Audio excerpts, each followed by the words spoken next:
All right, I'm going to give this one more try. I'm having a moment because the camera flips everything around, but then it gets it right side up. Okay, and this is the right side. This is the left side. Everything's good. All right. We're talking today about the backside or zone. Excuse me, zone being run this way. Okay, or duo being run this way. Okay, so this would be the backside of zone, the veer side, and the accordion side would be the front side of zone, and this would be the back side of duo, and this would be the front side of duo. Okay, so other than that, it's pretty simple. And I've just drew this up against a 4-down look. Okay, 4 down, two ends, two tackles, and spots. Okay, we don't count linebackers when we're running those two plays. Okay, we're going to go to spots. And our system is simple. The center is the captain of the ship, and he's going to determine. We need a determined double team on these things. He's going to determine whether he's working with this guard, okay, and if he is, that he's going to say even, and then these two guys are working together, okay. Now the problem is that blocker doesn't have leverage to that path of that ball. Okay, so it affects the way things are being done. But in any event, this is the old wishbone veer. Okay, and this is the side where we use the shoulder chip. Okay, and it's just like the old rewind chip. Okay, but it's at an angle. And the idea being we're going to keep an open leg to this gap the whole time. All right, and we are going to shoulder roll. Okay, and then chip back into this guy, and we're posting him just like a plain old double team post, but with our shoulders that way, okay, at an angle, and we're creating an angle to him because of our footwork, okay, our gator step. We're going to zigzag into him, okay, so we're taking a gator step with this foot, and we're rewinding or whatever you want to do. I tell him you're going to step right back into his crotch. And what you're doing is you're trying to keep an open leg and a free arm in that gap. And you're trying to give access to this guy for him to skip over and cover, get his head in front of that defensive tackle. Okay. And what these two guys are trying to do on these two particular plays, duo and zone, is they're trying to eat up that spot. Okay, now there's just an imaginary line, and as the center moves to the accordion side, he becomes part of the accordion. He leaves these guys to the veer. Okay, when I'm not going to talk about odd spacing. If you guys want to see other defenses, just call, ask me, and I'll do other defenses. But this is the way this thing goes. Now, all these guys, and to a point, this guy moving out, these are handled by the sniffer, the wing, the block down, the quarterback reading, whatever, RPOs, whatever. But we got to make these guys go away, especially these two down linemen. We got to make them go away. And if that guy sticks his nose into that read spot, we got to block him. If that guy sticks his nose into the read spot, we got to block him. Now, what we know is that the back moves the linebackers. Okay, it's just the way it is. That linebacker is going to come in here, and this linebacker is going to come in here unless they're being specifically told that they have gaps. But usually when that's the case, they don't have yellow light. And all this stuff, everything we're going to talk about is to defeat yellow light. In other words, a big two-gap, Butch Wolf, or those kind of guys, the big 350-pound dudes that are hard to move. Okay, so going back to it again, gator step, shoulder roll, and chip. Keep an open leg and an open arm and handle this gap. If nothing shows, if it's an open space, there's nobody filling the spot, try and pry him back this way to bring the linebacker to you. Okay? And the back, of course, will do the same thing, and we should be good. If this guy goes this way, okay, and this defensive tackle goes this way, well, then the guard would grab him, okay, and the tackle would be free to go to that spot. And we don't care if the guy goes this way. We're worried about the read spot. We'll block him with our outside shoulder if he goes over the top.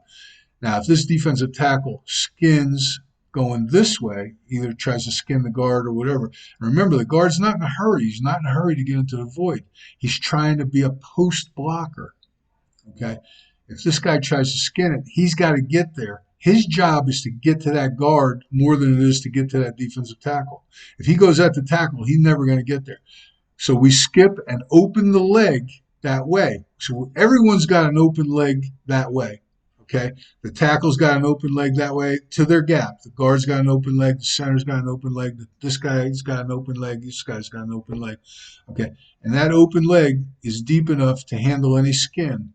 Now, if this man were to loop all the way out, the tackle would wind up red light. He'd be square to air looking for maybe, I don't know, safety or whatever, somebody coming to replace him. Same thing with this guy. If this man skins, he gets square to air, keeps an open leg, and he's looking to see who's going to replace it. It could be a TE. I expect him to pick up the E. It's just the way it is. He's not in a hurry. Okay. And when I say not in a hurry, what I'm talking about is he's going to hit the ground twice with his right foot before he decides to go. Okay. And that's just the way it is. Okay. They get a feel for it, how fast they got to go. Okay. But that's the veer side. Okay. On the accordion side, we're using the digs. Okay. Here we're using the shoulder chip. It's a true double team, a post and drive, a post man and a drive man. Over here, we're using the dig. And again, an accordion, expands and then contracts, expands and then contracts. And what we're going to do here is we're going to handle this spot and that spot, okay? So I'm a little uncoordinated, that spot. And we're going to make sure that we don't let anything hit these gaps, okay? So everyone takes that step to their gap, okay? And we'll talk about the dig here. This guy's going to keep an open leg and one arm open. This guy is going to take that gator step and he's going to come back and with a shoulder roll to protect himself, because if he stands up or gets hit, he's going to get driven in the backfield. He wants to take the shoulder roll just like he does and get it down as he takes that step to check his gap. And if this man hits him, he's going to come back and grab him with two legs, and this guy is probably going to hammer him over, and we're in good shape. As long as he doesn't get driven back, I don't care what happens, because it turns into a wrestle match anyway. Okay? But he's going to take that gator step and come back with two hands and grab him. That's called a dig. It's like digging with a shovel. He's going to dig him out. This guy, if he's good enough, he can skip over. He can shuffle over, whatever he wants to do. If he's a fat kid and he can't skip or whatever, he's a real good athlete and he can skip, we'll let him go. We always had a problem skipping with the shotgun snap, so it's a little iffy. If the kid can do it, he does it. If not, he can just shuffle over. Okay, it's okay. Maybe we'll cut that split a little bit. But in any event, he keeps an open leg until he decides to hammer. Okay, then he's going to close that leg up and hammer this guy and knock him over and define him, put him in the B gap. Now, if this man comes to the center, center's grabbing him. It's green light. End of story. Guess who's red light? Him.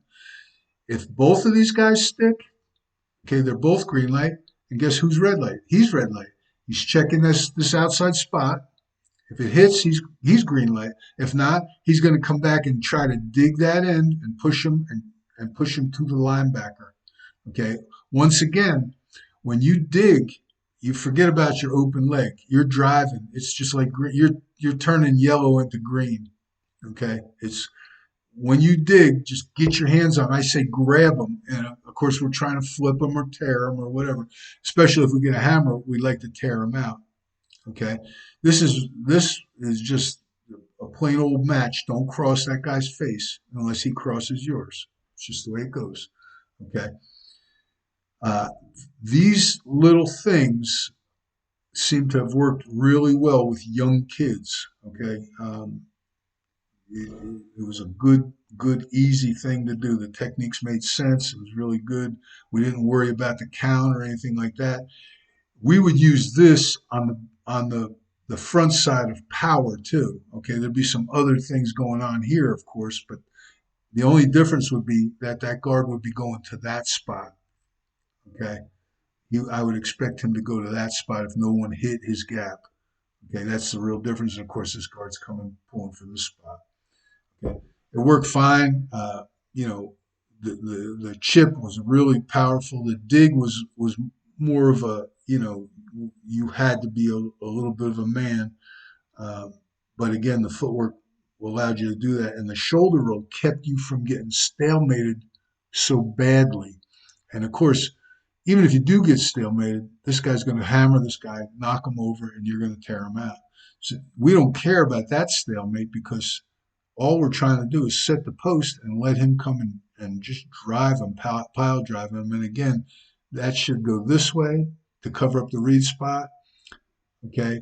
Unless the read spot is there's no defender, okay? But keep your eyes, don't rotate. I didn't tell you to rotate. I didn't tell you to turn your shoulders this way.